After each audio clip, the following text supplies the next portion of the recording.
আমি যে কপাল পুরা দুঃখিনী। কে বলেছে? আজ তুই পুরা কপাল নিয়ে আমি ঘুরিয়ে বেড়াই, কিন্তু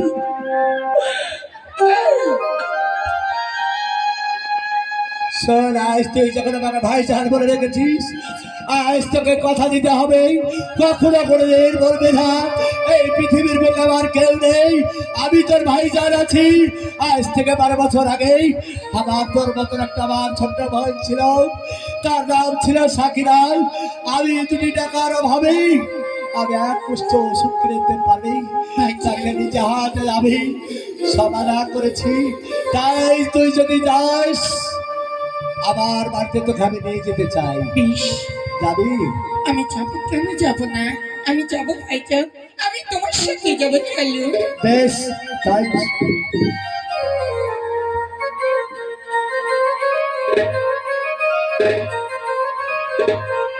অনেকদিন বাবা সুন্দর কলম, তবে ব্যবসা কিরকম হলো না হলো সেটা আমাকে শোনাও, আমি শুনে আব্বাজান, আপনি বলেছিলেন আশ্রয়হীনকে আশ্রয় দিলেই, বস্ত্রহীনকে বস্ত্র দিলেই, কিন্তু আমি পারিনি আব্বাজান। কেন?